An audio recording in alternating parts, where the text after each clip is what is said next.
Prose and Comms.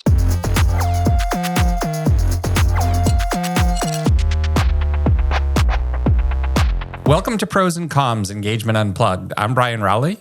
And I'm Laura Smith. And today we're actually going to talk a lot about what makes for strong B2B and B2C storytelling.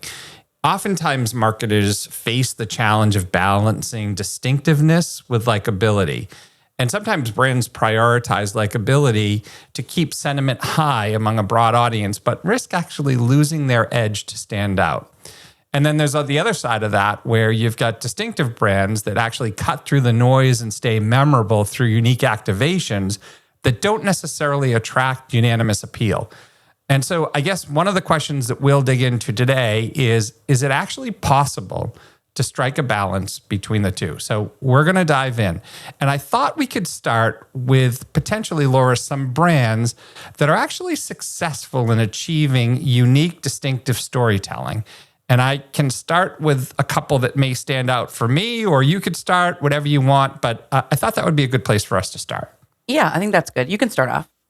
So, I mean, I think before maybe we do that, though, what we probably should do is, in the light of distinctiveness, like the difference between the two, how we would define them. And I think, distinctiveness itself comes from sort of brands that actually have a clear point of view actually about the world, but it might not be necessarily just a clever ad. And I think likability can also be that, but it also invokes some type of an emotion, right? So it makes you feel a certain way after you see it.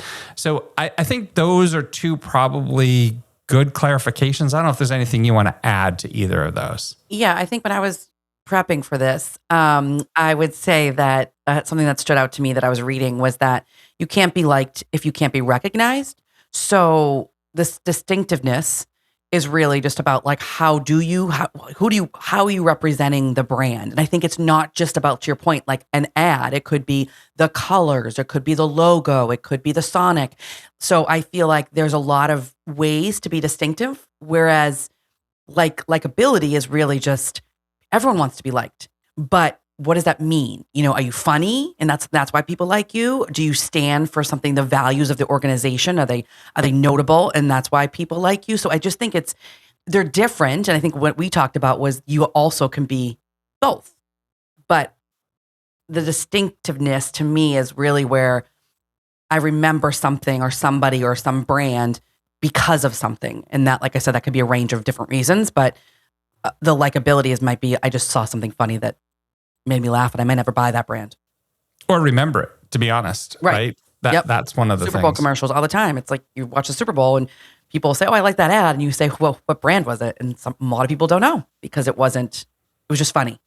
I think one of the other things that, I was thinking about when we started to explore this topic was distinctability or distinctiveness is also when you can actually stand alone without an actual logo and people know it. And so, I mean, there are some brands that do that really, really well. They're actually, a lot of them are older brands, but actually some are actually even newer brands, like Liquid Death is an example, right? I mean, it's a pretty distinctive brand.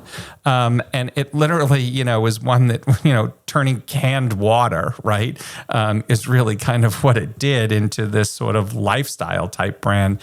And it's new and it seems to work, right? And it's not just funny. I mean, there are some funny moments. It does have some likability, obviously, to it. But I mean, you definitely know who they are. Yeah, but what's so funny about them is that they don't really they don't spend a lot of money to advertise. No. So It's purely the can. They've done some like stunts and things, but it's that can that everyone recognizes though. And it stands out because it's different, it's unique, and it doesn't seem like it's water. Right. I think like you also think about as we were talking about earlier, it doesn't mean it's like an ad, right? It could be like Tiffany blue, like the color. Everyone knows you see that color blue, it's associated with Tiffany. And that's how they stand out, right? I think it's also like the Cadbury purple, right? Cadbury eggs, Cadbury, all that. That's always the purple color. So I think, it's also like, if you think about Coca-Cola, the shape of their bottle is different. Mm-hmm. So like that's where I don't think people think about it that way. I think people sometimes think like, oh, it's because there's some kind of TV commercial or ad, but really it's like inherently what is the brand made up of, whether that be like the values or the imagery or the colors or the sound. I think you were talking about, Brian, about the sonic, Yeah. right? Intel. Like, Intel. Yep. Bum, You bum, know bum, it. bum, right? Like, I mean, no matter when you hear that, you know exactly who that is. Uh-huh. And the one thing too that we did talk about at the beginning is that this topic was chosen by our LinkedIn followers. So this is clearly of interest, I think, because I think it's not always talked about, because I think people don't think of it as like the spectrum and kind of the differences or the similarities between them. But I did want to note that because we obviously want to hear what our listeners want to talk about. So this is obviously a topic chosen for that reason. So that's all. Well, good. Thank you for that insight. Joe, you can cut some of that one. But I guess alternatively, Laura, we've also seen brands that actually successfully play it safe, and it's consistently likable content, right, that appeals to the masses. So, is one right or wrong? Is one better than the other? I mean, I think safe sometimes gets a bad rap. But the reality of it is, and we've had this conversation before, when people take that distinctive approach and try to make a name, and it doesn't always have to be controversial. So I think that's another thing. I think the example that you gave of Tiffany's and just the blue is a perfect example of distinctiveness versus like the far end of that would be Nike that takes on very controversial elements to their brand, right? So it doesn't necessarily have to be controversial per se. But I think sometimes safe does get a bad rap because, it always seems to just land and, you're not really trying to make a moment, right? You are trying to make a moment. You're not trying to like create something that's actually longer term. So I don't know, any safe brands that you would say that are out there that you feel like exist? I think Amazon's a safe brand. They never really step out too far, right? They're it's clear. They don't try to offend anybody. They don't try to make a move on anything, but they are a brand that, is kind of safe. It's just, they don't try to be funny. They don't try to they are who they are. Yeah. I mean, that's safe. And I think they can be that way because it's like they're likable because people want to shop there, and so it's part of like everyone's everyday life. So they don't need to do too much. I guess distinctiveness, you'd probably say their like logo would be something that if Amazon wasn't and the word wasn't there and you saw their little design, you kind of know that. So I think that they're probably distinctive, but like, yeah, it's likable because I think of what they do and what they provide. Less so about, to your point, being funny or being I don't even know what their values are, to be honest. I don't think they're really known for having strong values in any direction. Yeah, I mean, you used, Coca-Cola as a distinctive brand for a lot of different reasons, but I also think that's a very safe brand. Because when you look at that, I mean, they very much, I'll very much date myself here, but like have a Coke and a smile. I mean, I remember that, but it's been 100+ years that Coca-Cola has been around, right? I'm not 100. I'll get that out before you get it out there. Right. But, things like, they do appear and try to appeal to like the masses. I mean, think of their holiday campaigns with the polar bears. Jeez, I can't even speak today. With the polar bears that are out From there. Boston? I know exactly, not too much. But I mean, those are safe, right? There's not a whole lot that's there, but they've managed to make themselves distinctive in other ways. What's funny too, like that I read was, is that there is differentiation is what the brand strategist wants, right? That's why when someone's trying to like strategize and working with creatives to kind of come up with a campaign, but distinctiveness is what the shopper's brain actually uses. Which is interesting because if you think about that, yeah, like I'm thinking of a brand for a certain reason, whether that be their logo, whether that be their color, whether that be the sound.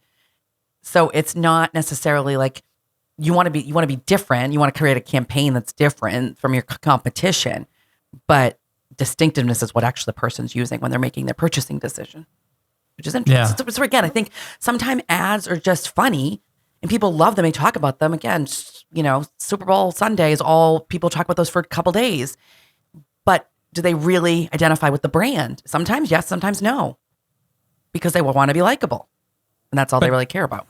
Do you think distinctiveness or likability, one, is easier or harder to achieve? I mean, you've done this a lot longer on the agency side than I have, but I mean, through your career of pitching, I mean, did you try to go for the, oh, hey, they're going to love it? Or did you get it with, oh, they're really going to remember it? What drove more influence? I feel like if you're being inside a creative agency, and we can even ask Joey this question, but as a creative and all that, you always want to win awards. And so that is likability.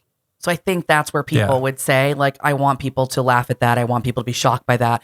I think the distinctiveness really has to come from the brand. I think it's hard to create that. It's like, it's the essence of the brand.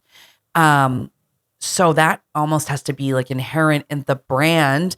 And then creatively, you can make likable ads.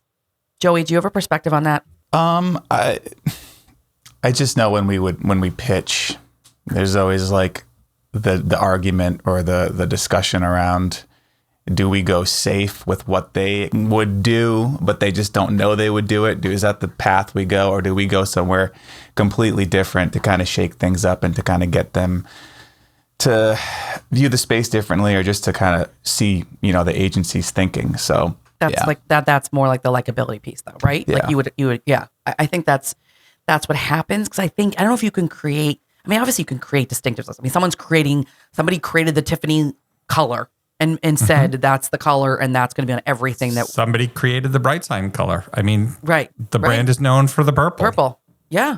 I guess we're right. That's a good point. Like, we are distinctive. I think when it comes down to a likable brand, like we talked about, like, think about the brands.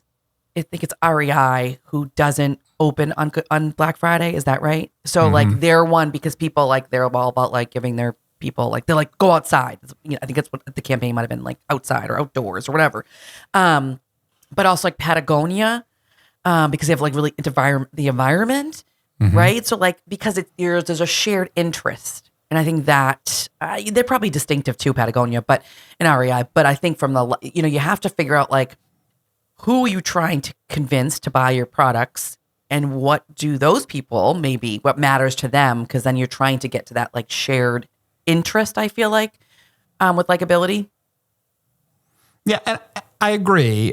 But let me ask this though, because if we step back for a second, there's the creative element to it, but then there's always the question, right? You're spending a considerable amount of money on these campaigns and these decisions to build and develop brands and campaigns. What actually drives more growth? Distinctiveness or likability? Well, I think based on what I said earlier, it's the distinctiveness. Well, I don't know. It's what the shopper's brain actually uses. That's what I said earlier. Right. But short term, the pieces that make you laugh and are funny and all of that, like, don't those also have an element of short term? I also read that likability is what makes someone choose you when they're already considering you. So like, I'm already thinking about you, and then you made me laugh and you did whatever, so I'm gonna buy that. Whereas distinctiveness is what gets you considered in the first place. So it actually opens people's eyes to potentially something new. Yep. Which is interesting. So it is. So I think distinctiveness feels like that's more long term. So Laura, there are also campaigns that are out there that are actually most memorable because they've also alienated certain audiences. So as we talk through some of that, how should marketers assess that risk before making a decision? And I mean, there's plenty. I mean, we all can think of a million different campaigns that have been out there that have been memorable but have alienated. What guidance do we give? Because you don't know. Yeah, I think one is just very timely and very local to Boston here, which was the Nike ad. We were talking about this with Joey earlier. And I forget exactly what it said, but it was like for runners only. And so like it basically alienated people who don't run it and walk. And many people who walk wear Nike sneakers or Nike clothes. Right. So you've just ticked off a bunch of people who feel like you're just only prioritizing the runners because it's like the Boston Marathon. So that was like, and Nike's at other situations too. But hey, Laura, they actually removed the ad. It looks like they took it down. I'm researching it right now. Yeah, I'm not surprised, but it was out there. The backlash was pretty strong. It said runners welcome, walkers tolerated.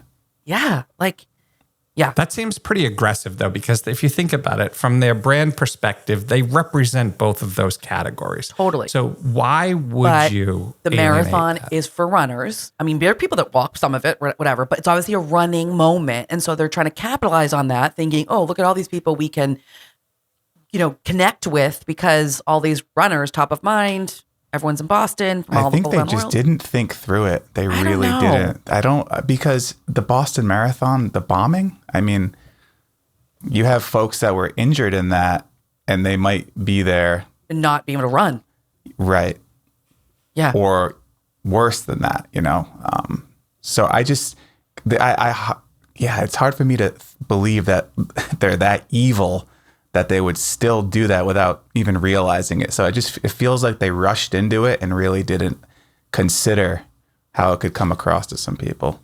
Well, but I guess the other side to that, though, is we all make decisions. And I mean, it's impossible to be able to think through every outcome. And I mean, obviously, that is our goal, right? I don't think any brand is out there intentionally trying to alienate any individual or group of people.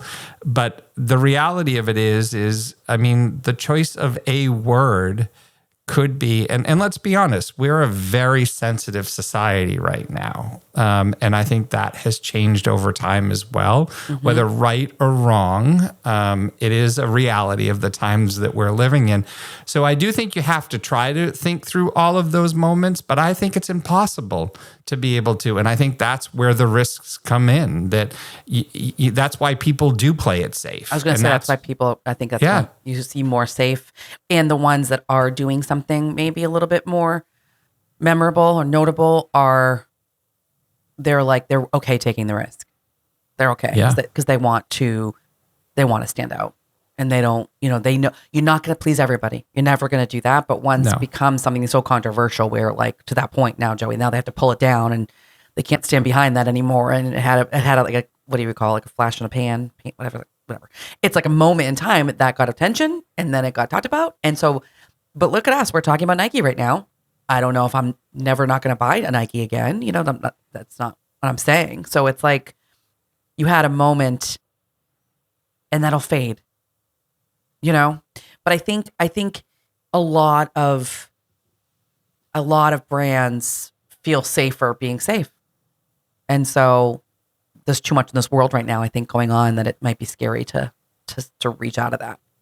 But I also think you have to know your audience. And I think, if we go just a couple years ago, Bud Light had done a piece on Dylan Mulvaney, which was a transgender influencer. And sort of celebrated, I think it was her 365 days of girlhood or something along those lines. But their audience is conservative, working class, right? Beer drinkers. So I do think you have to understand your audience because I think there are audiences, whether people agree with this or disagree, that are going to be more tolerant of certain conversations than other. And again, you're going to offend some, you're not going to offend others. But you really do have to understand, like, Bud Light is their audience is pretty widespread and clear. I would say Nike's audience covers a bigger geography of people, right? I think it's a little bit different, but I think understanding who your audience is really important. Yeah, I would agree. So the last one I have is AI generated content. And one of the things that we see is it floods every channel. And when brands start looking, sounding, and feeling the same, does actually distinctiveness become more valuable, or does it just get harder to achieve? And we have talked a little bit about this, Laura, when we talk about AI and some of the models. Like everybody, is putting in the same thing and AI is searching the same, resources, are we all going to get the same things? But, we've also said that prompting is a big piece to that. But how do you think that fits in here with being distinctive? It depends how it's being used. I mean, again, I go back to like distinctiveness. It's not a campaign. It's truly what the brand represents and how it shows up. But it's not like it's, you don't create distinctiveness, I guess. I mean, you do, and you have to build that brand out and what it stands for. But I feel like it depends how it's being used. I mean, AI is going to be in everywhere. So I guess if a brand were to create tomorrow and AI was part of that, like, are you saying in the creative part of it, or is it like just in the logo? I mean, I think it depends. It depends. Well, I think the interesting part to this is many of the brands that we talked about already today actually are using AI, and they are still some of the distinctive brands. Apple, Nike, Liquid Death. So what are they using it as? How are they using it though? So, well, I mean, they're still leaning in, like Apple is an example, right? They're using AI, but they're also still leaning hard on like real cinematography and real directors and different things like that.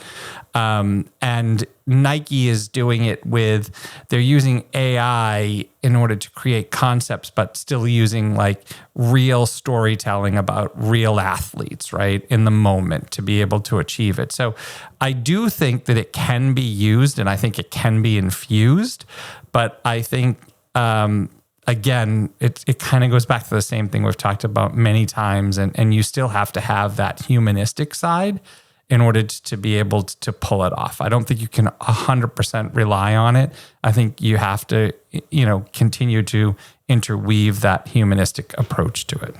Yeah, and I think, if Apple's using it for some of their, is it for efficiency or executions, whatever, but it's not, I mean, Apple's distinctive and likable, but, for other reasons, right? They're distinctive because of their like simplicity, their packaging, they're like, it's, we all know. But, are they using AI in some of their work? Probably, but that doesn't change how I think of them. I think it was was it J. Crew? I think and this again wasn't an ad execution where they got called out for using AI. There was people like on a boat, like, in their outfits and people just figured out, I don't know if they were like fingers missing in people's hands or what the heck was done, but, they got called out for that because it felt very unlike them. But again, I don't think it's like, it's in some kind of execution that they're creating. It didn't feel like it was changing the essence of the brand and what they stand for or what they've been known for, So I think we're going to start to see that. That's what's going to be happening is people, I just don't know why. I mean, this is a whole other conversation, but I don't know why people care if you're using AI or not. Yeah, I think it's a non-issue, to be honest. It's like an efficiency play probably, and all that. And, so maybe people are so used to them using real people and this wasn't real people, but it's also, it's almost if a brand isn't using AI in some form or fashion, then they're not relevant. Well, but I think it's important to take the moment to understand, again, the audience. If the audience feels that your use of AI is laziness and a lack of commitment to understanding them and being able to solve something for them, then I think that's an interpretation of why AI gets the rap that it gets. Whereas if you go back and look at it to what we had said, sure, there's ways to use AI, but then keeping that brand humanistic element still a part of it because you do understand your audience. I don't think anybody's really going to have a problem with that.